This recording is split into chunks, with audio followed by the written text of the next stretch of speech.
प्यारे बच्चों, lecture number 3 है, chapter number 2 unit and measurement का। इंपॉर्टेंट रहेगा, इसमें बहुत कुछ सीखने के लिए आप लोगों के पास बहुत कुछ।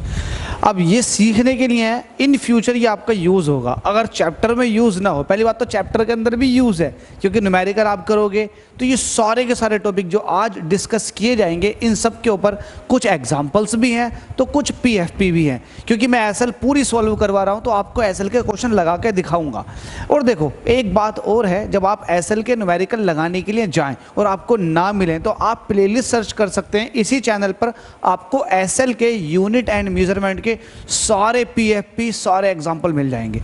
बस आपको अगर देखने की ज़रूरत है तो जाकर के देखें, आपको सब कुछ वहीं मिल जाएगा। आपकी तैयारी में 4 चांद लग जाएंगे। तो चलो स्टार्ट करते हैं और मज़े से पढ़ते हैं, कुछ चीज़ों को नया सीखते हैं और देखते हैं कि किस तरह के इसके ऊपर क्वेश्चंस बन सकते हैं। तो चलो स्टार्ट करते हैं। सबसे पहले इसके अंदर क्या आता है, आज हम जो पढ़ने वाले हैं वो ये पढ़ने वाले हैं मेजरमेंट ऑफ लेंथ। लेंथ को आप कैसे मेजर कर सकते हो, तो 2 तरह से मेजर कर सकते हो। एक है डायरेक्ट मेथड और दूसरा है इनडायरेक्ट मेथड। अच्छा, डायरेक्ट मेथड में क्या होता है, देखो डायरेक्ट मेथड में आप किसी इंस्ट्रूमेंट की मदद से डायरेक्टली लेंथ को मेजर कर लेते हो। अगर आपके पास मेजरिंग टेप है और आपके पास मीटर है तो आप इनकी मदद से डायरेक्ट लेंथ को मेजर कर लोगे। और आपके पास कुछ इस तरह के इंस्ट्रूमेंट भी होते हैं, जैसे कि आपके पास ये स्क्रू गेज है। स्क्रू गेज की मदद से आप किसी भी वायर के डायामीटर को आप आसानी से मेजर कर सकते हो, किसी भी वायर के। अगर वायर हुआ उसके भी डायामीटर को बता देगा, या फिर आपके पास कोई भी एक है ना स्क्वायर शेप की बार है, मतलब कुछ इस शेप की एक बार है, तो आपको इस शेप की बार का भी आपको इसके अंदर जब रखोगे तो इस तरह के शेप की कोई भी बार अगर है तो उसकी मोटाई को भी ये स्क्रू गेज बता देगा। स्क्रू गेज वो सभी डिस्टेंस से बता देता है जो इसके इन दोनों जॉस के बीच में फंस जाती हैं। जैसे कि मैं अगर इस मार्कर की डायामीटर की बात करूं तो डायामीटर फंस जाएगा, तो ये स्क्रू गेज जो है इसके डायामीटर को बड़ी आसानी से बता देगा। यूज़ कहाँ होता है, मैन्युफैक्चरिंग इंडस्ट्री में इसका बहुत इस्तेमाल होता है, किसी भी वायर की डायामीटर को मेज़र करने के लिए कि ये डायामीटर प्रॉपर तरीके से उतना बन पाया है या नहीं जितना हमें चाहिए था। तो ये बहुत अच्छा इंस्ट्रूमेंट है, बहुत ज़्यादा यूज़ होता। अगर आप इंजीनियरिंग करेंगे तो आपको कहीं ना कहीं लैब के अंदर ये रखा हुआ मिल जाएगा। तो दूसरा आपके पास आता है, हालांकि मैं डायरेक्ट मेथड की बात कर रहा हूँ, तो डायरेक्ट मेथड में आपको डायरेक्टली किसी इंस्ट्रूमेंट की मदद से या फिर किसी भी गेज की मदद से आपको डिस्टेंस को मेज़र करना होता है। तो इसमें क्या होता है, डायरेक्टली आप मेज़र करते हो, तो इसको बोलते हैं डायरेक्ट मेथड, जिसमें मैं कुछ बताऊँगा। एक तो मीटर स्केल है, आपने दर्जियों के पास, टेलर के पास आपने देखा होगा कि वो एक मीटर स्केल रखते हैं, जिसकी वजह से वो पूरी डायामीटर तो यहाँ पर नहीं बोलेंगे, आप ये कहें किसी भी पैंट की लेंथ को मेज़र कर लेते हैं, तो उनके पास मीटर स्केल होता है। 100 सेंटीमीटर होती है इसकी लेंथ। दूसरा आता है वर्नियर कैलिपर। ये वर्नियर कैलिपर ये सब मैन्युफैक्चरिंग इंडस्ट्री के अंदर यूज़ होते हैं। वर्नियर कैलिपर जो आपके सामने दिख रहा है, देखो ये डायग्राम जो है ये वर्नियर कैलिपर का, ये दोनों जॉज हैं, इन जॉ के बीच में आप किसी भी शेप के ऑब्जेक्ट को आप फांस दो। अगर आपने स्फेरिकल बॉल इसके अंदर फांस दी तो उसके डायमीटर को ये रीड करके बता देगा। अब तो डिजिटल वर्नियर कैलिपर चलने लगे। पहले तो क्या होता था, हम मैच करके देखते थे कि ये इसका डायमीटर कितना है। अब तो डिजिटल चलने लगे, बस डायरेक्ट यहाँ रखो, इसमें रीडिंग आनी शुरू हो जाएगी। तो ये वर्नियर कैलिपर है, किसी भी ऑब्जेक्ट की मोटाई को ये बता देता है। जो काम स्क्रू गेज करता है वो काम ये भी करता है, लेकिन ये थोड़ा बड़े ऑब्जेक्टों के लिए भी एप्लीकेबल होता है, ये छोटे ऑब्जेक्टों के लिए। और इसके बाद आता है स्क्रू गेज के बारे में आपने समझ लिया। एक आता है स्फेरोमीटर।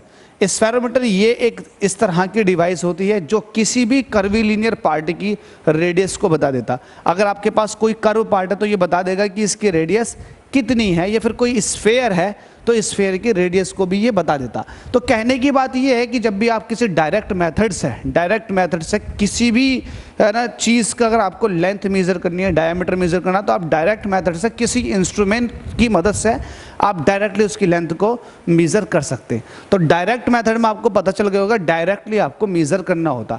बात आती है इनडायरेक्ट मेथड पे। तो इनडायरेक्ट मेथड में बहुत सारी मेथड है। एक है ट्रायंगुलेशन मेथड। ट्रायंगुलेशन मेथड में क्या होता है, लेट अस सपोज कि आपके पास कोई एक टावर है, आपको टावर की हाइट बतानी है। तो टावर की हाइट कहीं ना कहीं आपको दिक्कत पड़ेगी मीटर से नापने में, क्योंकि ये तो कई सारे मीटर हो सकते हैं, तो मीटर से नापने में टावर की हाइट को दिक्कत पड़ सकती है। इसीलिए आप क्या करते हो, ट्राइंगुलेशन मेथड का इस्तेमाल करते हो। इसमें क्या होता है, लेट सपोज कि ये एक टावर है, इसकी हाइट को फाइंड आउट करना, तो हमने हाइट इसकी h ले ली। अब क्या करना होता है कि इस टावर से आप कुछ डिस्टेंस चलते हो और ये डिस्टेंस आपको पता होती है कि हम कितना डिस्टेंस चले हैं। अब ये डिस्टेंस चलने के बाद यहाँ से आप इस टॉप वाले पॉइंट को देखते हो और इस एंगल ऑफ एलिवेशन का पता लगाते हो। लेट अस सपोज कि ये थीटा है, देन आप इस ट्राइंगल ए बी सी के अंदर फिर आप ट्रिग्नोमेट्री का इस्तेमाल करते हो। आप कहते हो in triangle A B C आप लगाते हो टेन थीटा, क्योंकि आपको हाइट चाहिए और बेस दे रखा, तो परपेंडिकुलर और बेस जो चलता है वो टेन थीटा के अंदर चलता। आप कहते हो tan theta is equal to होता है परपेंडिकुलर मतलब h अपॉन x, तो यहाँ से आप h निकाल सकते हो, h इज इक्वल टू हो जाएगा x टेन थीटा। तो ये मसला है परपेंडिकुलर का। तो ये इनडायरेक्ट मेथड से आपने ट्रिग्नोमेट्री का इस्तेमाल करके उसकी हाइट बता दी कि इस टावर की हाइट कितनी है, तो ये होता है ट्राइंगुलेशन मेथड के अंदर। अच्छा, ट्राइंगुलेशन मेथड को हम इनएक्सेसिबल ऑब्जेक्ट के लिए भी लगा सकते हैं, जैसे कि माउंटेन है। अब माउंटेन की हाइट का आप कैसे पता लगाओगे, ये तो बहुत मुश्किल हो जाएगा कि इस माउंटेन की हाइट कैसे होगी। तो जो इनएक्सेसिबल आपके पास बॉडीज़ होती हैं उनकी हाइट का पता कैसे लगाते हो, तो उसके लिए क्या करना पड़ता, लेट अस सपोज कि ये एक माउंटेन है, आपको इसकी हाइट बतानी है। तो आपके पास एक एक्चुअल में होता क्या है, मैं एक डिवाइस का नाम बताता हूँ। एक डिवाइस होती है जो एंगल को मेज़र कर लेती है, जिसको हम सेक्सटेंट बोलते हैं। क्या बोलते हैं, सेक्सटेंट। ये एक डिवाइस होती है जो एंगल को बता देती है। अब मुझे पहाड़ की हाइट बतानी है, तो पहाड़ की हाइट बताने के लिए ये एक तरह का इनएक्सेसिबल मेरे पास बॉडी है जिसकी मुझे हाइट बतानी है, जिस पर थोड़ा चढ़ना और जिसकी हाइट मेज़र करना थोड़ा मुश्किल है। तो हम क्या करते हैं, सेक्सटेंट की मदद से उसकी हाइट का पता लगाते हैं। तो देखो कैसे लगाते हैं, लेट अस सपोज कि ये हाइट h है, ठीक है, इसको बताना है। तो आप क्या करते हो, इससे कुछ डिस्टेंस दूरी पर आप क्या करते हो, सेक्सटेंट की मदद से इसका एलिवेशन देखते हो। तो लेट अस सपोज कि इसका एलिवेशन कितना है, थीटा 1 है। फिर आप क्या करते हो, आप अब दूर जाते हो, इससे इस पॉइंट से आप दूर जाते हो और फिर से सेक्सटेंट की मदद से इसका एलिवेशन देखते हो। तो अब एलिवेशन इसका कम हो जाएगा, लेट अस सपोज कि ये थीटा 2 हो जाएगा। तो इन चेंज इन एलिवेशन की मदद से आप इसकी हाइट का पता लगा लो। देखो कैसे है, मैं ये मान रहा हूँ कि आप x डिस्टेंस यहाँ से यहाँ तक आए थे और यहाँ से यहाँ तक ये d डिस्टेंस है, क्लियर है। तो इसको ट्राइंगल कह दो, ट्राइंगल, और जो पॉइंट्स आए इनको पॉइंट कह दो A B C और ये हो जाएगा D। तो अब आप यहाँ दो ट्राइंगल अलग अलग बनाओगे। आप पहले बात करोगे in triangle for in accessible bodies, मतलब आप उन बॉडी की बात कर रहे हैं जिनकी आपको मतलब इजीली आप एक्सेस नहीं कर सकते कि उसकी हाइट कितनी है। तो मैंने कहा इन ट्राइंगल, मैं बात कर रहा हूँ पहले BCD में, BCD में इस ट्राइंगल की बात कर लेते हैं। लगाओ इसके अंदर कोट थीटा वाला फॉर्मूला, तो आप कहोगे कोट थीटा 1 ये होता है बेस अपॉन परपेंडिकुलर, मतलब x अपॉन h। फिर आप बात करोगे सिमिलरली करके कहोगे कोट थीटा 2। इसके लिए जब आप इसको एज ए थीटा ले रहे हो तो इसके लिए फिर ट्राइंगल जो वर्क करेगा वो ये करेगा, ये पूरा ट्राइंगल इसके लिए वर्किंग में आ जाएगा, ये पूरा ट्राइंगल। तो इसके लिए क्या हो जाएगा, बेस का काम ये इतना करेगा, ये इतना बेस हो जाएगा जिसकी वैल्यू हो जाएगी d+x। ये बेस और हाइट अभी भी h ही रहेगी, तो मैं कहूँगा cot theta 2 is equal to हो जाएगा बेस अपॉन हाइट, तो ये हो जाएगा d+x अपॉन h। तब आप कहेंगे हेयर, आप कहो coat theta 2 minus cot theta 1। जब आप ऐसा करेंगे तो इसमें कोट थीटा 2 की वैल्यू रखोगे d+x upon h minus x upon h। अब देखो मैं इसको अलग अलग करके लिख सकता हूँ d upon h plus x upon h, और ये माइनस के x अपॉन h था, इससे ये कट जाएगा, यहाँ से वैल्यू निकल कर आ जाएगी d अपॉन h, और यहाँ लिखा हुआ है coat theta 2 minus cot theta 1। मुझे h चाहिए, बिल्कुल निकल कर आ जाएगा, तो ये हो जाएगा d upon coat theta 2 minus cot theta 1, बस खत्म। तो इन एक्सेसिबल हाइट्स के लिए ये मेथड इस्तेमाल होती है। हालांकि ये भी एक तरह का ट्रायंगुलेशन मेथड है, लेकिन थोड़ा इन एक्सेसिबल हाइट्स के लिए, ऑब्जेक्ट के लिए, जैसे माउंटेन्स की हाइट फाइंड आउट करना। तो उम्मीद करता हूँ ये भी इनडायरेक्टली मेथड आपको समझ में आ गई होगी। इसके बाद आता है पैरालैक्स। क्या होता है, इंपॉर्टेंट है, पैरालैक्स के बारे में जानेंगे। पैरालैक्स बहुत अच्छी मेथड है, किस तरह से ये फाइंड आउट करने में, किसी डिस्टेंट ऑब्जेक्ट की डिस्टेंस को मेज़र करने में कैसे इस्तेमाल होती है, आपको पता लग जाएगा। पहला जब समझते हैं कि पैरालैक्स क्या होता है। देखो पैरालैक्स बड़ा सिंपल सा फंडा है। आप इस पेन को कुछ दूरी पर रखो, दूरी पर रखने के बाद एक आँख को बंद करो और इसको देखो, सराउंडिंग के रिस्पेक्ट में इसका कुछ पोजीशन आपको दिखाई देगा। फिर आप इस आँख को खोलो, इस वाली आँख को बंद करो, तो सराउंडिंग के रिस्पेक्ट में इसकी पोजीशन आपको चेंज होती हुई दिखाई देगी। देखो देखो ध्यान से देखो, इसकी पोजीशन चेंज होती हुई दिखाई देगी।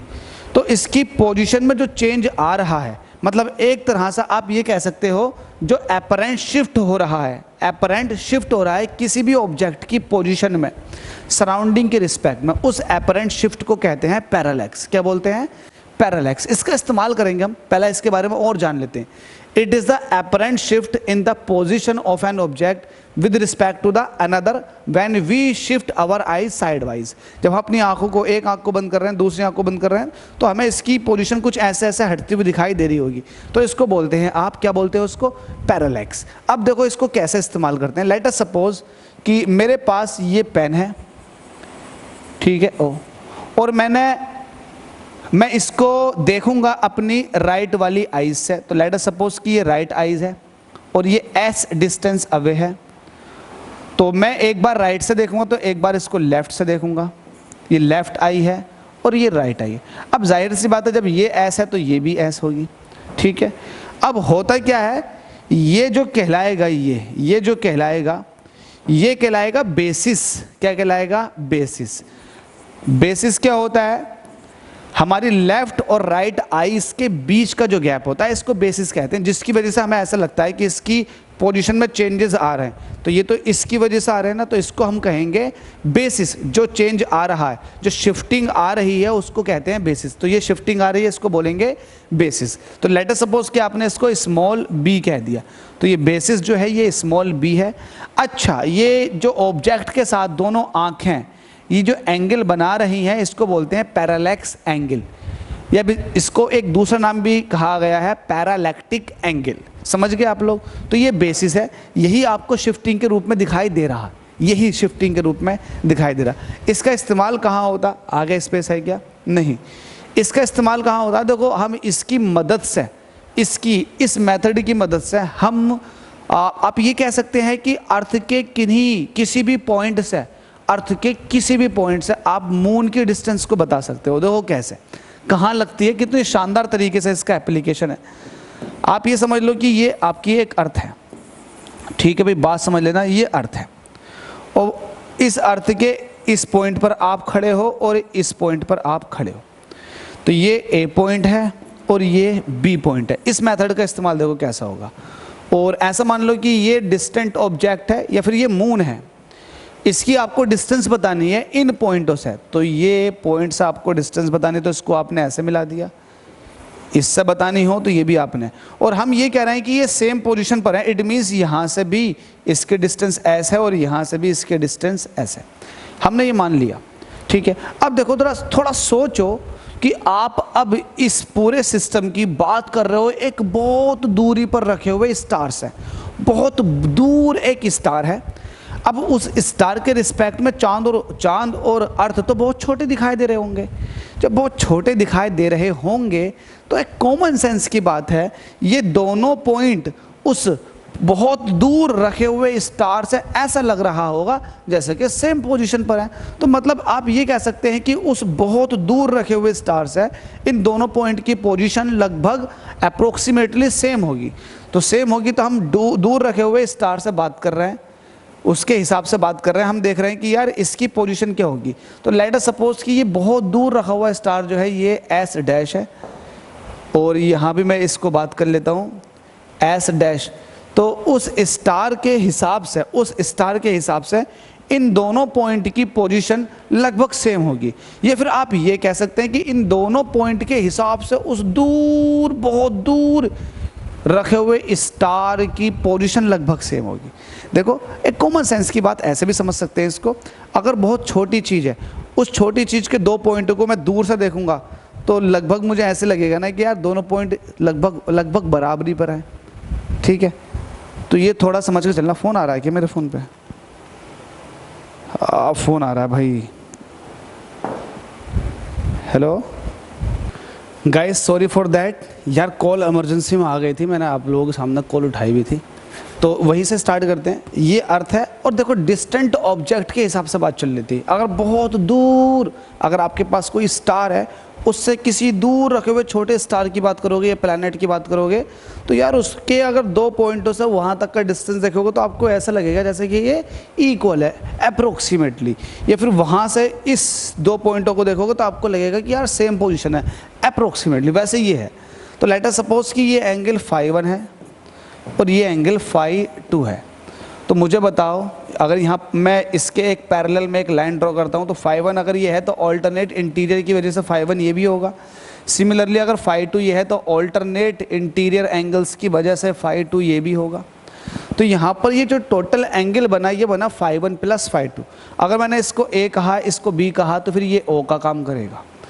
तो अब मुझे एक बात बताओ, अब मैं ये कह रहा हूँ कि A और B के बीच का जो गैप है ये है कुछ B, यही तो होता बेसिस।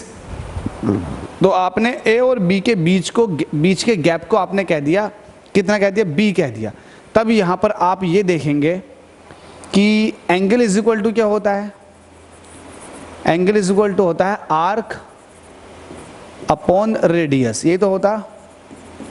देखो, मेथड का इस्तेमाल कर रहा हूँ। एंगल इज इक्वल टू होता है आर्क अपॉन रेडियस। तो एंगल जो होगा वो φ1 + φ2 होगा। तो यहाँ पर मैं कह सकता हूँ φ1 + φ2, ये एंगल का काम है। अच्छा, जब मैं इसको एंगल ले रहा हूँ तो फिर आर्क तो कुछ यहाँ पर इस तरह की बननी चाहिए। तो यस, आर्क इस तरह की बनती है। लेकिन जब ये दूर है तो ये आर्क जो है लगभग A और B के बीच का गैप बन जाती है। A और B के बीच का गैप जो होगा वो लगभग इस आर्क के बराबर होगा। तो जो आर्क का काम करेगा वो करेगा B, और रेडियस का काम करेगा, क्योंकि आप बात कर रहे हो इसकी वजह से इसने ये आर्क बनाई है। तो आप ऐसे तो देखोगे कि यार ये जो है किसी सर्कल का एक हिस्सा है, तो ये फिर रेडियस होंगी ना। तो ये और ये एक दूसरे के इक्वल है, तो आप रेडियस की जगह S ले सकते हो। तो यहाँ से आपको चाहिए क्या? S चाहिए। S इज इक्वल टू हो जाएगा, S ही तो है डिस्टेंस, यहाँ से यहाँ तक की डिस्टेंस S है। तो S इज इक्वल टू हो जाएगा B upon φ1 + φ2। Is that clear? यही तो आपको चाहिए भाई, आपको S चाहिए। ये है डिस्टेंस, किसकी? मून की डिस्टेंस या फिर किसी प्लैनेट की डिस्टेंस अर्थ के किसी पॉइंट से। तो आपको ये S चाहिए और आपने S को फाइंड आउट कर लिया। ठीक है, क्या ये वाली बात क्लियर हो गई? ये पैरालैक्स मेथड है अर्थ और सन या फिर किसी भी दो सेलेशियल बॉडीज़ के बीच के गैप को फाइंड आउट करने के लिए कहीं से भी। तो ये आपने कर लिया, पैरालैक्स मेथड हो गई। ये भी डायरेक्ट मेथड है। इसी तरीके से आता है अब इंटेंसिटी फाइंड आउट करना। इंटेंसिटी फाइंड आउट करके आप क्या कर सकते हो? आप डिस्टेंस का पता लगा सकते हो किसी भी स्टार की। देखो, ये इंटेंसिटी से कैसे पता लगा सकते हो? मैं आपसे कह रहा हूँ कि मेरे पास एक लाइट है, मेरे पास एक लाइट सोर्स है। अब इस लाइट सोर्स की खुद की जो लाइट है, रोशनी है, वो बिल्कुल सही निकल रही है, फिक्स निकल रही है, आप ऐसे कह सकते हैं। अब इस लाइट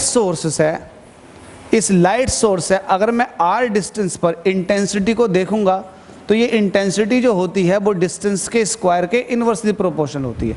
ऐसा कहा जाता है नॉर्मली कि जो इंटेंसिटी होती है वो इन्वर्स स्क्वायर लॉ को फॉलो करती है।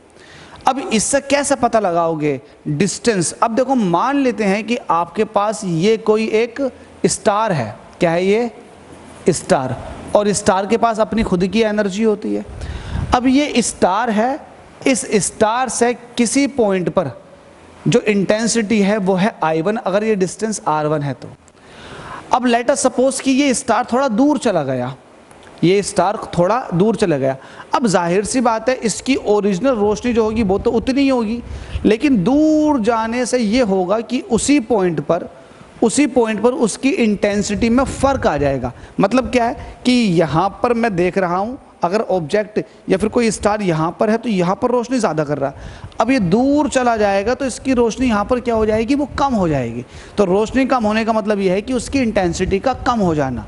तो मैं यही कह रहा हूँ कि स्टार जो है अब ये दूर चला गया, तो दूर जाने पर यहाँ से यहाँ तक का गैप बदल जाएगा, ये हो जाएगा R2 और इंटेंसिटी हो जाएगी इस तरीके से I2।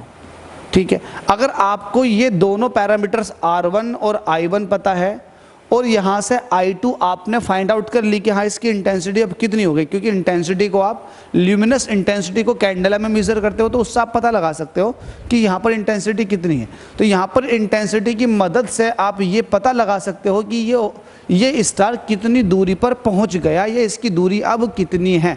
तो आप इसको ऐसे कह सकते हो, हेयर इंटेंसिटी जो होती है वो डिस्टेंस के स्क्वायर के इन्वर्सली प्रोपोर्शनल। तो यहाँ से आप कह सकते हो I2 upon I1 is equal to हो जाएगा अब इसके हिसाब से R1 अपॉन R2 का होल स्क्वायर। अब इसमें अगर आपको I2 पता है, दूसरी वाली इंटेंसिटी अगर आपको पता है, पहली वाली इंटेंसिटी भी पता है, पहली वाली डिस्टेंस पता, तो दूसरी वाली डिस्टेंस का आप बता सकते हो। तो यहाँ से आप फाइंड आउट कर सकते हो R2। we can calculate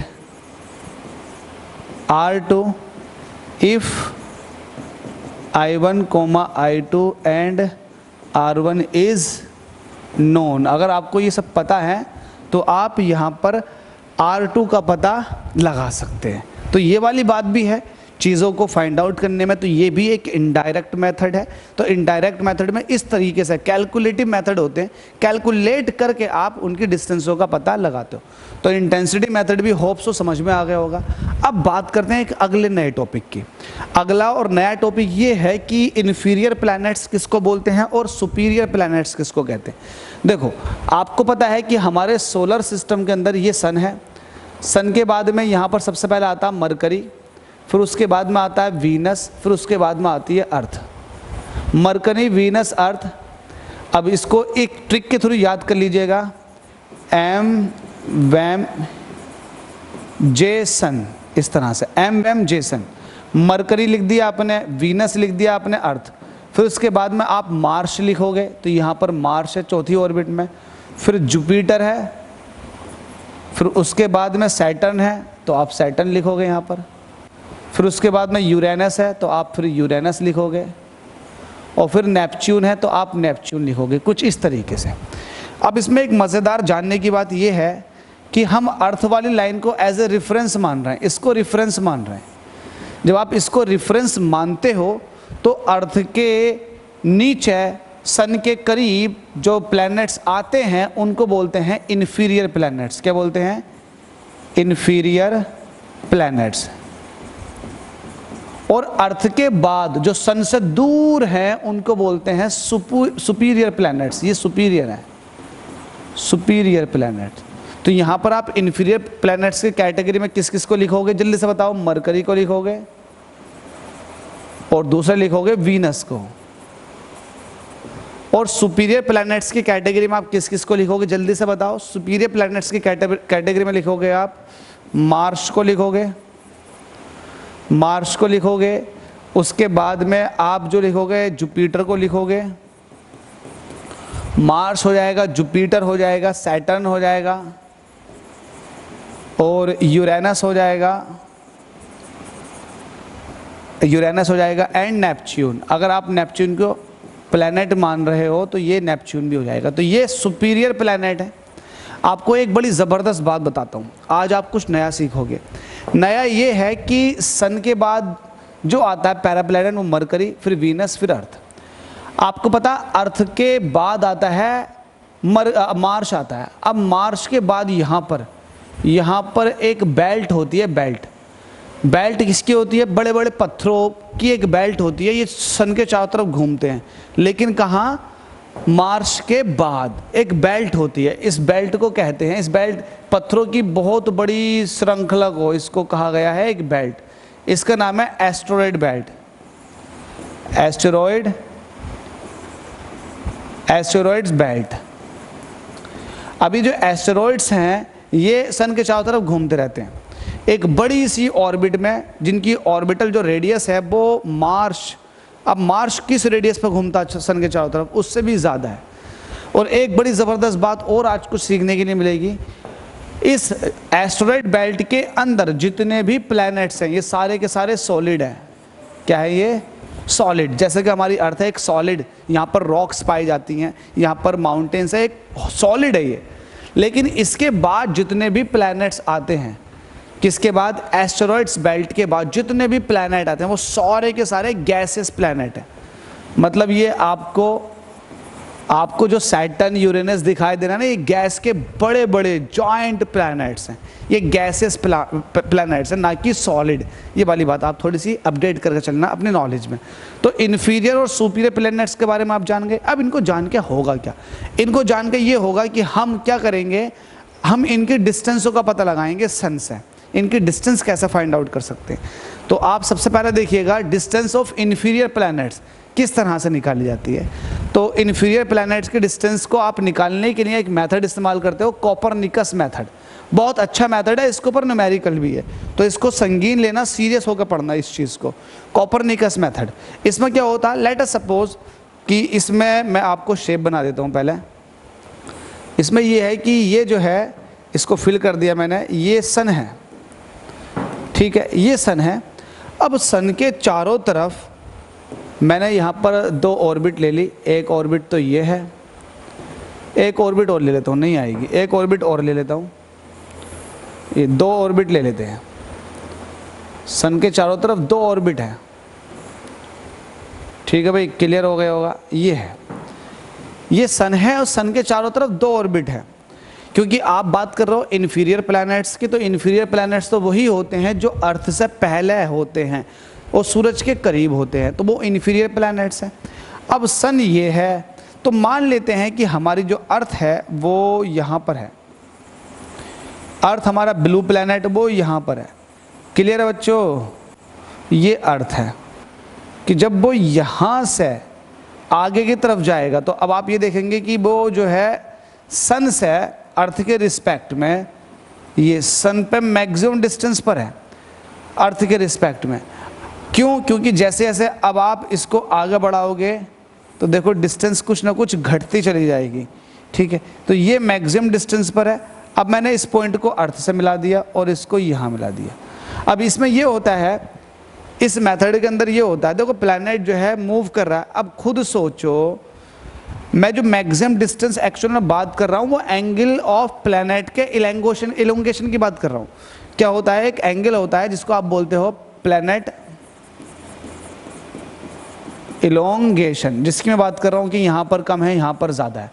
बस इसमें थोड़ा सा आप कंफ्यूज हो जाओगे और अभी तक जो मैंने बताया होगा वो आपको समझ में भी नहीं आया होगा, लेकिन अब समझ में आ जाएगा। मैं इसको दोबारा से बनाता हूँ, रिपीट करता हूँ, एंगल ऑफ इलोंगेशन को या फिर प्लैनेट इलोंगेशन को बताता हूँ। देखो कैसे बताता हूँ, ज़रा समझने की कोशिश करना।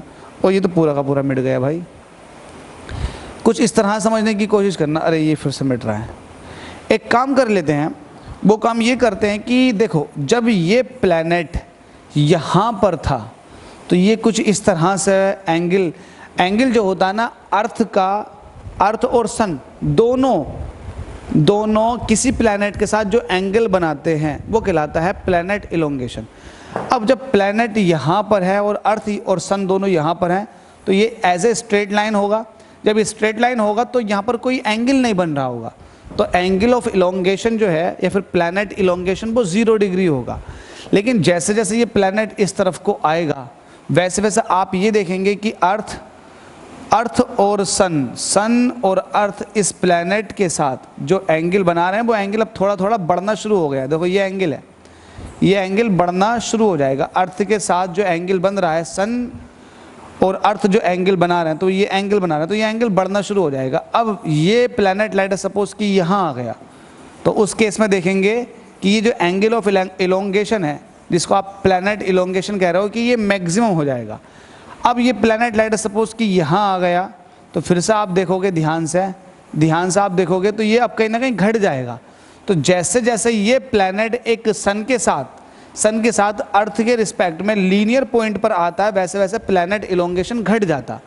जब प्लैनेट इलोंगेशन घटेगा तो आपको चाहिए कैलकुलेशन के लिए एक मैक्सिमम प्लैनेट इलोंगेशन, तो उसके लिए फिर आपको कैलकुलेशन करनी पड़ेगी। और कैलकुलेशन किस हिसाब से करोगे मैं आपको बता देता हूँ। देखो, मान लेते हैं कि जब प्लैनेट यहाँ पर आया तब प्लैनेट इलोंगेशन जो है वो मैक्सिमम हो गया। अर्थ और सन जो एंगल बनाते हैं वो यहाँ पर प्लैनेट इलोंगेशन कहलाता। तो ये है आपके सामने एप्सिलॉन, ये प्लैनेट इलोंगेशन है। हो सकता है आपको अब समझ में आ गया हो, मैंने समझाने की कोशिश की, प्लैनेट इलोंगेशन है। इस कंडीशन में ये जो एंगल होता है ये मैक्सिमम डिग्री होता है, जो कि 90 है अपने आप में मैक्सिमम। इसके बाद जब आप यहाँ को लेकर जाओगे तो एंगल कुछ और हो जाएगा, लेकिन प्लैनेट इलोंगेशन क्या हो जाएगा, वो कम हो जाएगा। यहाँ पर मैक्सिमम प्लैनेट इलोंगेशन है। इस कंडीशन में इस प्लैनेट P की, ये अर्थ E है, ये सन S है, इस प्लैनेट P की सन के साथ जो डिस्टेंस होती है उसको बोलते हैं डिस्टेंस P की सन के साथ, RPS बोलते हैं। और यहाँ पर देखो सन की और अर्थ के बीच की जो डिस्टेंस है इसको बोलते हैं डिस्टेंस सन और अर्थ के बीच की। और ये डिस्टेंस जो कहलाती है वो डिस्टेंस कहलाती है प्लैनेट और अर्थ के बीच की। जब आपके पास ऐसा है तो आप इस ट्राइंगल को लें, इस ट्राइंगल को लें जिसको मैं थोड़ा डार्क कर रहा हूँ, ये वाला ट्राइंगल। तो इस ट्राइंगल को आप लेंगे तो कुछ ये आपको इस तरह से दिखाई देगा। ये प्लैनेट इलोंगेशन अल्फा एप्सिलॉन है, ये अर्थ है, ये सन है और ये प्लैनेट है, ये 90 डिग्री है। तब आपको उस केस में ये देखो, ये आपके पास RPE हो जाएगा, ये RES हो जाएगा और ये हो जाएगा RSP। आपको क्या चाहिए, आपको चाहिए क्या, आपको कैलकुलेट क्या करना, आपको ये देखना है कि इस अर्थ से इस प्लैनेट के बीच का गैप कितना, यही तो है। आप यही तो सब कुछ फाइंड आउट करना चाह रहे हो कि अर्थ से किसी प्लैनेट का गैप कितना। तो इसको निकालने के लिए आप क्या करोगे, आप यहाँ देखोगे कि यार एक काम कर लेते हैं। वो काम ये करते हैं कि आपको क्या चाहिए, आपको देखो क्या चाहिए, आपको ये चाहिए प्लैनेट की अर्थ से डिस्टेंस। हालांकि इसमें आप कुछ भी निकाल सकते हो, आप सन से भी निकाल सकते हो कि इस प्लैनेट की डिस्टेंस क्या। अगर आप सन से इस प्लैनेट की डिस्टेंस निकालोगे तो आप क्या लोगे, आप इसको लोगे। और जो आपके पास नोन है, इसमें एक चीज़ आपके पास नोन है जिसकी वैल्यू आपको पता है, वो है ये हाइपोटेनियस, ये आपको पता है। ये हाइपोटेनियस क्या है, ये है RES, अर्थ और सन के बीच का गैप। और अर्थ और सन के बीच का गैप होता है एक एस्ट्रोनॉमिकल यूनिट, तो ये आपको पता है। तो आप सन से इस प्लैनेट की डिस्टेंस को बता सकते हो। कैसे बताओगे, आप लगाओगे साइन एप्सिलॉन, क्योंकि ये एंगल है तो एंगल के सामने वाला होता है परपेंडिकुलर और तिरछा वाला होता है हाइपोटेनियस। तो साइन एप्सिलॉन हो जाएगा perpendicular RSP upon hypotenuse RES। तो यहाँ हम RSP को निकाल सकते हैं कैसे, sine epsilon multiply by RES ऐसे। आप सन से डिस्टेंस निकाल लो, कोई दिक्कत नहीं है, आप सन से निकाल लो। क्योंकि आपको RES पता है तो साइन एप्सिलॉन, और ये होता है 1 एस्ट्रोनॉमिकल यूनिट जिसकी वैल्यू आपको अच्छे से पता होती है। तो ये RSP आ जाएगा। तो RSP साइन एप्सिलॉन, तो आप इसको ऐसे रहने दो। और एक एस्ट्रोनॉमिकल यूनिट की वैल्यू कितनी होती है, जल्दी से बताएंगे 1.496 × 10⁻11। तो आप इसकी मदद से RSP को फाइंड आउट कर सकते हैं। तो ये आपके लिए थोड़ा इजी हो जाएगा, इसको फाइंड आउट कर लो। तो RSP या फिर RPS को आपने बता दिया, आपने ये बता दिया कि इस प्लैनेट की सन से डिस्टेंस कितनी है, तो वो ये है। अगर आपको ये पता चल गई तो आप ये भी बता सकते हो कि अर्थ से इस प्लैनेट की डिस्टेंस कितनी है, तो ये आप बता सकते हो, बहुत आराम से बता सकते हो। ट्रिग्नोमेट्री का रेशियो कोई से भी ले लो, बेस अपॉन हाइपोटेनियस ले लो, बड़े आराम से बता सकते हो बेस अपॉन हाइपोटेनियस से। तो बस वहाँ ये हो जाएगा RPE जो हो जाएगा वो हो जाएगा कोस एप्सिलॉन × 1 एस्ट्रोनॉमिकल यूनिट, बस खत्म, इतना सा फर्क पड़ेगा। ठीक है। तो आप कुछ भी बता सकते हो। तो ये था कोपरनिकस मेथड। बस इसमें आपको अगर कोई चीज़ कंफ्यूजिंग वाली लगी होगी तो वो ये लगी होगी कि ये एंगल 90 डिग्री कैसे बन गया। तो एंगल किसी इंस्टेंट पे आकर 90 डिग्री बन जाएगा जस्ट परपेंडिकुलर। जैसे जैसे अब ये आगे को जाएगा तो एंगल चेंज हो जाएगा। जब एंगल चेंज हो जाएगा तो आप देखेंगे कि जब एंगल चेंज होगा तो अर्थ के साथ भी प्लैनेट कुछ और एंगल बना रहा होगा, मतलब उसका जो प्लैनेट इलोंगेशन है वो कुछ और हो चुका होगा। तो हमें मैक्सिमम प्लैनेट इलोंगेशन चाहिए जो कि एप्सिलॉन होता है, वो तभी होता है जब ये 90 डिग्री हो। तो बस कोपरनिकस मेथड इतना ही था और ये बड़ा सिंपल सा, देखो 2 फॉर्मूले बने, बड़े सिंपल से फॉर्मूले न्यूमेरिकल में यूज़ होंगे। अब ये ख़त्म होने के बाद आपको distance of a superior object निकालनी है। डिस्टेंस ऑफ सुपीरियर ऑब्जेक्ट ये निकालने के लिए आपको क्या करना है, केपलर का मेथड इस्तेमाल करना। केपलर मेथड तो आप लिखेंगे by using Kepler's third law of planetary motion. ये क्या होता है, मैं आपको बता देता हूँ। बहुत ही अच्छा, आप जाकर के इसको ग्रेविटी के अंदर पढ़ेंगे। देखो, अगर कोई यहाँ पर एक ऑब्जेक्ट है जिसके चारों तरफ कोई दूसरा ऑब्जेक्ट रिवॉल्व कर रहा है, ऐसा मान लेते हैं कि ये सन है, सन के चारों तरफ कोई भी ऑब्जेक्ट, जैसे कि अर्थ की अगर बात करें तो अर्थ जो है वो सर्कुलर पाथ पे ना हो करके इलिप्टिकल पाथ पर मूव करती है, ठीक है। तो अब इलिप्स की जो है ना 2 एक्सिस होती हैं, ये होती है मेजर और ये होती है माइनर एक्सिस। क्या होती है, ये होती है मेजर एक्सिस और ये होती है माइनर एक्सिस। अब मान लेते हैं कि यहाँ पर हमारी अर्थ है, अब अर्थ रिवॉल्व भी करेगी। तो according to the Kepler's third law of planetary motion, Kepler ने ये कहा था कि time period of revolution of a planet, क्या कहा था, time period, square of the time period of the revolution of a planet is directly proportional to the semi major axis, cube of semi major axis. मैं semi major axis के बारे में समझाने के लिए चला गया, तो उसने ये कहा था square of the time period of revolution of any planet around the sun is directly proportional to the cube of the semi major axis, cube of semi major axis। तो ये सेमी क्यों कहा गया, क्योंकि पूरी जो होती है ये मेजर होती है, जब आधी की बात करते हो तो सेमी मेजर एक्सिस कहलाता है ये, ठीक है। तो T square directly proportional to the A का cube.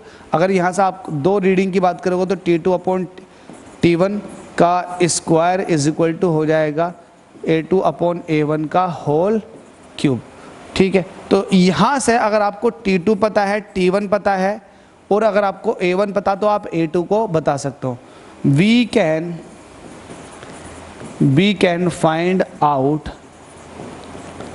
the distance of planet, किसी अननोन प्लैनेट की बात कर लो जिसको आप A2 कह रहे हो, by putting A1, T1 and T2। आप T1, T2 और A1 को पुट कर दो, आप किसी भी प्लैनेट की अननोन डिस्टेंस A2 को आप बता सकते हो। तो ये था प्लैनेटरी मोशन का third law, T square directly proportional to the A की पावर क्यूब। इंपॉर्टेंट है, ध्यान रखना, यूज होगा। अब आता है डायमीटर ऑफ द मून। किसी के भी मून का, प्लैनेट के मून होते हैं तो किसी भी मून का आप डायमीटर बता सकते हैं। अब देखो, मैं मान लेता हूँ कि ये हमारी अर्थ है और ये मून है। अब मुझे इसका डायमीटर बताना, तो मैं क्या करूँगा, अर्थ के किसी पॉइंट से इसके डायमीटर के एंडिंग पॉइंट्स को मिलाऊंगा और मैं ये देखूंगा कि ये एंगल कितना बना। तो लेट अस सपोज कि एंगल थीटा बना। क्या बना, ये एंगल थीटा बना और ये ए बी जो है ये मून का डायमीटर है, ठीक है। अब मैं मान लेता हूँ कि यहाँ ए से इस ओ को, इस पॉइंट को ओ मान लो, ओ से बी तक के डिस्टेंस जो है वो एस है, ठीक है।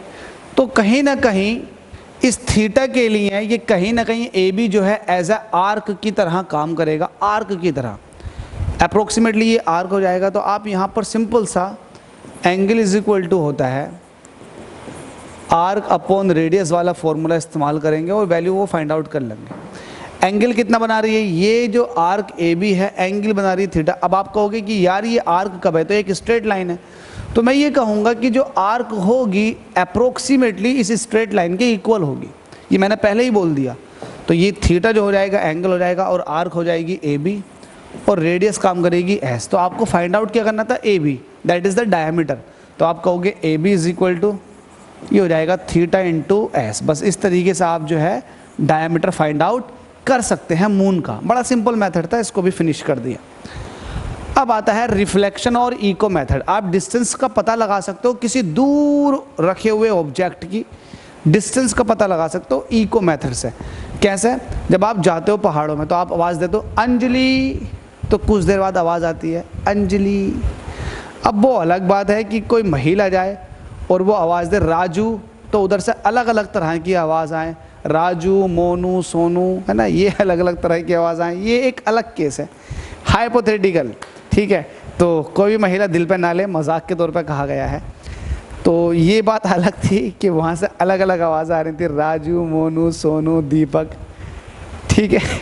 लेकिन इको क्या होती है, लेट अस सपोज कि आप, है ना, ऐसे एनवायरनमेंट में गए हो जहाँ पर रिफ्लेक्शन पड़ता हो साउंड का, तो आपने आवाज़ दी है अंजलि, तो कुछ टाइम बाद आवाज़ आई वापस से अंजलि।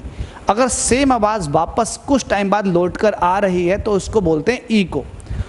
और अगर रिवर्बिरेशन, देखो दो फिनोमेना होते हैं, एक होता है इको और एक होता है रिवर्बिरेशन।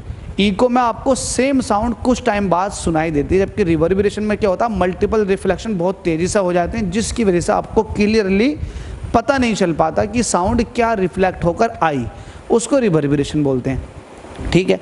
और यहाँ पर हम इको मेथड से पता लगाएंगे। तो लेट अस सपोज कि ये आपके माउंटेन्स हैं, ये माउंटेन है, और यहाँ पर ये आप यहाँ पर खड़े होकर, है ना, एक छत है, यहाँ पर खड़े होकर आप आवाज़ लगा रहे हो अंजलि, तो ये आवाज़ इस तरह से गई, इस तरह से जाके अब यहाँ से यहाँ तक के गैप मान लो कि ये है डी, गई, फिर जाने के बाद ये दीवार पर टकराई या फिर इस पहाड़ पर टकराई, फिर वापस से ये लौट कर आई, ये वापस से लौट कर आई। तो मान लेते हैं कि लौट कर आने में टाइम लग गया टी, कितना टाइम लग गया, टी टाइम लग गया। तो मुझे बताओ स्पीड इज इक्वल टू क्या होता, तो आप यहाँ कहोगे कि स्पीड इज इक्वल टू होता है डिस्टेंस अपॉन टाइम। तो टाइम लगा है टी, लेकिन साउंड वेव ने कितनी डिस्टेंस ट्रेवल की, आप कहोगे पहले ऐसा गई डी, प्लस फिर वापस लौट के आए डी, तो डी प्लस डी कितना हो जाएगा 2D।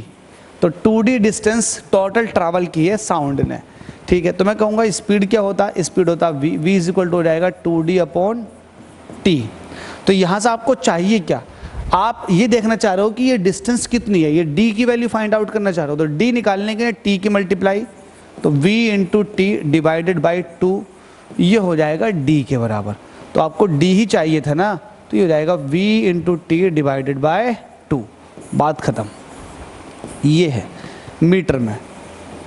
तो अगर आपको वेलोसिटी ऑफ साउंड पता है जो कि 340 मीटर पर सेकंड होती है, टाइम पता है यहाँ से वहाँ तक, फिर वहाँ से यहाँ तक आवाज़ के लौटने में टाइम कितना लगा, तो आप बड़े आराम से यहाँ तक के डिस्टेंस को बता सकते हैं। अब देखो, आप यहाँ से कोई टेप लेकर गए हो नापने के लिए, नहीं ना, बस आपने साउंड के रिफ्लेक्शन से ही पता लगा लिया कि वो कितने डिस्टेंस पर है। तो इसको बोलते हैं इको या फिर रिफ्लेक्शन मेथड। होप सो ये समझ में आ गया होगा। अब अंजलि, राजू, बाजू सब कुछ समझ गए ना आप अच्छे से। अब आता है लेज़र मेथड।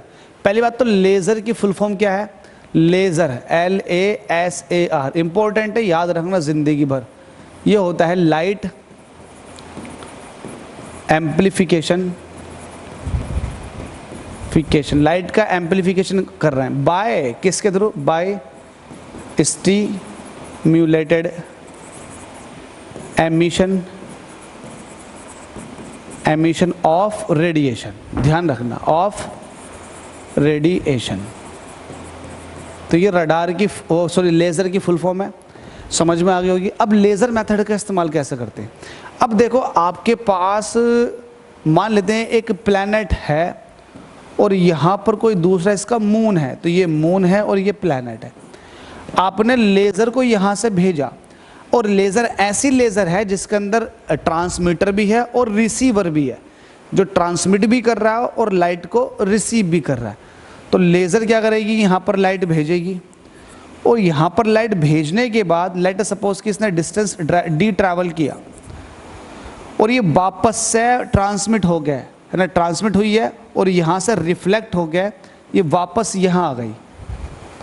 ठीक है, ये ऑटोमेटिक सेव हो गई थी, तो ये वापस वहाँ पहुँच गई। तो मुझे बताओ इसके लिए आप क्या लगाओगे? तो अब इसके लिए भी आप वही लगाओगे क्या, स्पीड इज इक्वल टू, आप लगाओगे इसके लिए भी speed is equal to distance over time. आप कहोगे स्पीड कितनी है? अब ये जो लेज़र लाइट है ये स्पीड ऑफ लाइट से मूव करती है, इसकी रोशनी होती है ना, तो ये स्पीड ऑफ लाइट से मूव करती है। तो स्पीड ऑफ लाइट होती है c। डिस्टेंस कितना ट्रैवल किया, ये लाइट यहाँ से यहाँ तक d आई, फिर यहाँ से यहाँ गए, वापस रिफ्लेक्ट होकर गई, तो टोटल डिस्टेंस हो गई 2d। और टाइम ऐसा लगा, मान लेते हैं स्मॉल t, तो यहाँ से आपको d निकालना, तो d इज इक्वल टू हो जाएगा c into T divided by 2। जिस तरह से इको में आपने देखा था, इको में v वेलोसिटी थी, जबकि लेज़र के अंदर यहाँ पर c आ जाएगी, बाकी और कुछ चेंज नहीं होगा। अगर आपको c तो पता ही होता है सबको, अगर टाइम आपको पता है कि ये जो लाइट लेज़र लाइट गई है और टकरा के वापस आई है, कितना टाइम लगा, तो आप बता सकते हैं कि यहाँ से उस ऑब्जेक्ट की डिस्टेंस कितनी है। अब आप कहोगे सर लेज़र लाइट रोशनी एक बार चली गई तो टकरा के वापस कहाँ आएगी? मैंने कहा कि इस तरह की लेज़र है जिसके अंदर ट्रांसमीटर भी है और रिसीवर भी लगा हो, ठीक है, तो उसके लिए पॉसिबल है। तो लेज़र तो आपको समझ में आ गया होगा, बात ख़त्म। इसी तरीके से आता है रडार। क्या आता है? रडार। देखो रडार की भी फुल फॉर्म पूछी जाती है, तो रडार की फुल फॉर्म क्या होती है? RADAR। ये होता है रेडियो डिटेक्शन। AR में आता है, A का मतलब आता है and ranging, radio detection and ranging. इसका भी सेम काम है। रडार का काम क्या होता है? देखो रडार कहाँ लगाए जाते हैं? टावर के ऊपर लगाए जाते हैं, टावर के ऊपर रडार को लगाया जाता है। आपने देखा होगा टावर के ऊपर रडार को लगाया जाता। तो मान लेते हैं कि यहाँ पर ये रडार लगाया हुआ है, ये रडार लगा हुआ है। अब यहाँ पर कोई इस तरह से प्लैनेट जा रहा है, सॉरी प्लैनेट का नाम आ रहा, प्लेन जा रहा है, बोल क्या गए, प्लेन जा रहा है। तो ये रडार क्या होता है? ये सिग्नल एमिट करता है अपने अंदर से इलेक्ट्रोमैग्नेटिक वेव्स की फॉर्म में। ये सिग्नल इस प्लेन से टकराए और टकरा के वापस आ जाते हैं। तो टकरा के वापस इसके अंदर ट्रांसमीटर भी होता है और रिसीवर भी होता है। तो ये लेटर सपोज कि टकरा के वापस आ गए, तो ये रडार ये देख लेता है कि कितने टाइम में ये गए हैं और टकरा के वापस आए हैं, तो टाइम को नोट कर लेता। तो लेटर सपोज कि ये t टाइम लगा और यहाँ से यहाँ तक आने जाने में जो एवरेज डिस्टेंस ट्रैवल की है d + d 2d करी है, d + d 2d की है। तो इसके हिसाब से speed is equal to, again speed is equal to क्या होता है? डिस्टेंस। अब डिस्टेंस कितनी हो जाएगी? 2d, और टाइम कितना हो जाएगा? t। तो यहाँ से आपको अब देखो स्पीड जो होगी वो c होगी, क्योंकि यहाँ से इलेक्ट्रोमैग्नेटिक वेव्स निकलती हैं, और इलेक्ट्रोमैग्नेटिक वेव्स जो होती हैं वो एक्चुअल में जो रेडियो वेव्स होती हैं वो इलेक्ट्रोमैग्नेटिक वेव्स हैं, और इलेक्ट्रोमैग्नेटिक वेव्स की जो स्पीड होती है वो स्पीड ऑफ लाइट के बराबर होती है। तो यहाँ से हो जाएगा 2d डिवाइडेड बाई t।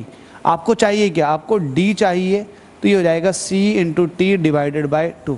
तो सेम प्रोसीजर है इसका जैसे कि आपने लेज़र का निकाला था। तो होप सो ये वाली बात भी समझ में आ गई होगी। इसके बाद में आता है लास्ट टॉपिक, वो है सोनार का मेथड। सोनार मेथड, सोनार मेथड में क्या होता है? पहली बात तो ये समुद्र के अंदर यूज़ होता। तो ये लेटर सपोज कि आपके पास समुद्र है, ये समुद्र है। अब आपने कोई भी एक सबमरीन भेजी समुद्र के अंदर, समुद्र के अंदर आपने सबमरीन भेज दी है। अब ये सबमरीन कैसे देखेगी आगे का, कैसे देखेगी? अब ऐसा तो है नहीं कि यहाँ पर एक ड्राइवर बैठा हुआ और यहाँ पर खिड़की लगा रखी है, वो देख के चला रहा है कि हाँ आगे क्या आ रहा है, ऐसा तो नहीं है ना। अगर ऐसा होगा तो पानी भर जाएगा। और ऐसा भी नहीं है कि सबमरीन के आगे बहुत बड़ा शीशा लगा दिया और आप देख के चला रहे हो, ऐसा भी नहीं है, क्योंकि बहुत दूर तक का नहीं दिखाई देगा। तो उस केस में क्या होता है? इसके अंदर एक सोनार लगा दिया जाता है। क्या लगा दिया जाता है? सोनार। सोनार की फुल फॉर्म क्या होती है बता देता हूँ। इसकी फुल फॉर्म होती है sound navigation, sound navigation and ranging. ये होती है इसकी फुल फॉर्म, ध्यान रखना। इसमें साउंड वेव का इस्तेमाल होता है। किसका इस्तेमाल होता है? साउंड वेव का इस्तेमाल होता है। अब एक चीज़ और है, साउंड वेव के बारे में समझा ही दिया। हमारे जो कान होते हैं उनकी सुनने की एक फ्रीक्वेंसी होती है, वो एक लिमिटेड फ्रीक्वेंसी को सुन पाते हैं जिसकी वैल्यू होती है 20 हर्ट्ज से 20,000 हर्ट्ज तक। इनके बीच की जितनी भी वाइब्रेशंस होंगे हमारे कान उनको सुन लेंगे, और उससे ऊपर निकल जाएगी या उससे नीचे रह जाएगी तो उन साउंड वेव्स को नहीं सुन पाते हमारे कान, ईयर। तो जिनको सुन पाते हैं, देखो मैं आपको बता देता हूँ, यहाँ लिस्ट बना देता हूँ।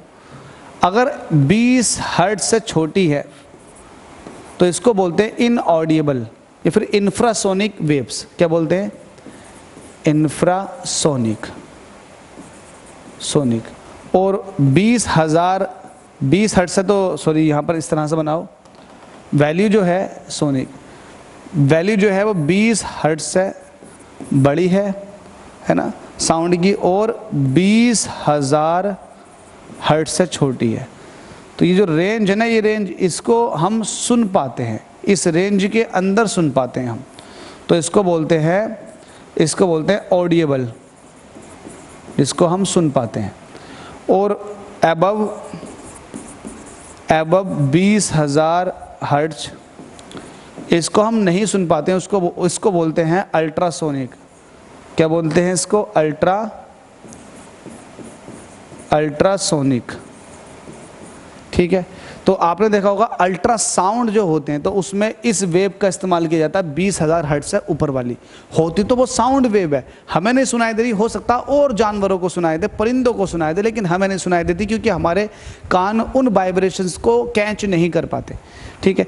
और जो 20 हर्ट्ज से छोटी फ्रीक्वेंसी वाली वेव्स होती हैं, वाइब्रेशंस होते हैं, उनको भी हमारे कान नहीं सुन पाते। लेकिन बहुत सारे इंसेक्ट्स, बहुत सारे एनिमल्स ऐसे हैं जो इस फ्रीक्वेंसी को डिटेक्ट कर लेते हैं। जब अर्थक्वेक आने वाला होता है ना, तो इससे कम फ्रीक्वेंसी जनरेट होती है, वाइब्रेशंस होते हैं, उनको एनिमल्स डिटेक्ट कर लेते हैं। एनिमल्स को पहले ही पता लग जाता कि भूकंप आने वाला। देखा था आपने टर्की के अंदर बहुत बड़ी आपदा आई थी, बहुत तगड़ा भूकंप आया था। तो उसमें आपने देखा था कि पहले ही जितने परिंदे थे, बर्ड्स थी, वो उड़नी शुरू हो गई थी भूकंप आने से पहले। सब लोग देख रहे थे कि इतनी चिड़ियाँ क्यों उड़ रही हैं, तो उनको एक्चुअल में पहले ही पता लग गया था, वाइब्रेशंस क्रिएट होने शुरू हो गए थे, उन्हें पहले ही पता लग गया था कि यहाँ पर कुछ घटना होने वाली है, क्योंकि वो डिटेक्ट कर चुके थे बहुत स्मॉल वाइब्रेशंस को भी। उसके बाद अब वो वाइब्रेशंस हमारे कान नहीं सुन पाते, इसीलिए क्या हुआ था, वहाँ पर जब भूकंप आया तो फिर भूकंप जब आता, जाहिर सी बात है उन वाइब्रेशंस को हम देख भी पाते हैं। तो फिर वो क्या हुआ, बहुत बड़ी आपदा में तब्दील हो गया। तो वो साउंड जो नहीं सुन पाए, वो परिंदे सुन पाए, जानवर सुन पाए, तो उसको बोलते हैं इंफ्रासोनिक। 20 हर्ट्ज से छोटी फ्रीक्वेंसी वाली वेव्स, अप टू 20 हर्ट्ज। ठीक है। और 20 हर्ट्ज से 20,000 हर्ट्ज के बीच की फ्रीक्वेंसी को हम सुन पाते हैं, उसको बोलते हैं ऑडिएबल। ठीक है। तो ये साउंड वेव्स का इस्तेमाल होते हैं। एक्चुअल में हम क्या करते हैं, सोनार के अंदर हम साउंड वेव का इस्तेमाल करते हैं, वो भी अल्ट्रासाउंड का। ठीक है। अल्ट्रासाउंड जो होता है आपने देखा होगा, जो मदर बॉम्ब होता है, या फिर आप ये कहें कि आप अपनी पथरी का भी अगर अल्ट्रासाउंड कराएंगे चेक करने के लिए स्टोन को, तो वो अल्ट्रासाउंड होती हैं, अल्ट्रासाउंड्स निकलती हैं। अब अल्ट्रासाउंड वो हमें सुनाई क्यों नहीं देती, क्योंकि हमारे कान उन फ्रीक्वेंसी को डिटेक्ट नहीं कर पाते। लेकिन कुछ एनिमल्स ऐसे होंगे जो उसको सुन रहे होंगे, ठीक है, उन्हें दिक्कत पड़ रही होगी। अब हम जो है पानी के अंदर हैं, तो पानी के अंदर ऐसा मान लो कि यहाँ पर एक ऑब्जेक्ट है, तो सोनार क्या करता है, यहाँ से साउंड वेव्स भेजता। अब ये ऑब्जेक्ट दिखाई दे गया, अब यहाँ से ये साउंड वेव्स क्या टकरा कर वापस पहुँचती हैं। जब टकरा कर वापस पहुँचेंगे तो जाहिर सी बात है कुछ टाइम भी ले लेंगी। तो लेट अस सपोज कि टाइम कितना लगा, टी लगा। अब यहाँ से यहाँ तक का जो गैप था वो डी था। तो ये जो साउंड वेव्स थी, इन्होंने टोटल डिस्टेंस कितने ट्रैवल की, पहले गई डी तक, फिर वापस आए डी प्लस डी 2d। तो again speed is equal to कितना हो जाएगा, डिस्टेंस अपॉन टाइम। अब डिस्टेंस कितनी है, ये है 2d, टाइम कितना लगा, टी लगा, और स्पीड कितनी होती है, v इज इक्वल टू हो जाएगा 2d अपॉन टी। ठीक है भाई। अब मुझे क्या चाहिए, मुझे चाहिए ये d, तो d इज इक्वल टू हो जाएगा vt डिवाइडेड बाय 2, बस ये चाहिए। क्लियर है आपको। तो सोनार का मतलब समझ गए। अब देखो सोनार इस प्रिंसिपल पे एक चीज़ वर्क करती है नेचुरली, वो है चमगादड़, बैट। चमगादड़ के आपने देखा होगा रात में चमगादड़ उड़ती है और बहुत पास आके वो कट मारती है आपसे। क्यों मारती है, क्योंकि चमगादड़ के अंदर रिसीवर और ट्रांसमीटर दोनों लगे हुए होते हैं। वो साउंड वेव्स को अपने अंदर से निकालती है माइंड से, और सामने क्या होता है, जो ऑब्जेक्ट होता है उससे टकरा के वापस आती है। तो वो ये देख लेती है, दिमाग में उसकी इमेज बन जाती है कि अच्छा क्या ऑब्जेक्ट आ रहा है। जैसे कि इसकी इमेज बन जाएगी, सोनार बता देगा कि सामने क्या आ रहा है, वैसी वो इमेज बन जाती है। उससे ये पता लग जाता है कि हाँ ये ऑब्जेक्ट कितनी दूरी पर है, किस स्पीड से मेरी तरफ को आ रहा है, सब कुछ ये बैट चमगादड़ डिटेक्ट कर लेती है। इसलिए आपने देखो अगर रात में चमगादड़ पास में आने के बाद ही कट मारती है, क्योंकि उसे दिखाई दे जाता है, पता लग जाता है कि ऑब्जेक्ट सामने लगभग आ चुका है। तो ये आपने सारी मेथड जान ली। तो थैंक्स फॉर वॉचिंग, बहुत बहुत शुक्रिया। आपने अगर पूरा लेक्चर देखा है ध्यान से तो बहुत बहुत धन्यवाद आपका। जितना हो सके वीडियो को शेयर किया करें। अगर आपको कुछ इन्फॉर्मेशन मिली हो इस पर्टिकुलर वीडियो के अंदर तो वीडियो को दिल से लाइक करें, जितना हो सके दिल से सपोर्ट करें, वीडियो को जितना हो सके शेयर कर दिया करें उन बच्चों के लिए जो गरीब बच्चे हैं, और वो बच्चे खासकर जो पढ़ना चाह रहे हैं, उन्हें पढ़ाई का माहौल या फिर वो चीज़ नहीं मिल पा रही जो उन्हें मिलनी चाहिए, एक अच्छा टीचर नहीं मिल पा रहा, तो उनके पास ऐसी वीडियो को ज़्यादा से ज़्यादा शेयर किया करो, उनकी मदद होगी। ठीक है, इस वीडियो को देखने के बाद आपको क्या करना, आप चैनल को सब्सक्राइब कर लेना। साथ में इस पर्टिकुलर यूनिट एंड डायमेंशन की नीचे आपको दिख रहा होगा क्वेश्चंस की प्लेलिस्ट है, आप जा करके उन क्वेश्चंस को भी अटेंड करना शुरू करें। न्यूमेरिकल एबिलिटी में भी आप प्रो बन जाएंगे धीरे धीरे। Thanks for watching. आपको पता लग गया होगा कि हमने आज क्या क्या पढ़ा है। हमने ये सारी की सारी इनडायरेक्ट मेथड देख ली और आपने डायरेक्ट मेथड भी पढ़ लिया। तो भाई इसी तरीके से बड़ी शिद्दत के साथ चैप्टर को ख़त्म कराया गया है। आप भी शिद्दत के साथ लाइक और सब्सक्राइब किया करें। थैंक यू सो मच भाई।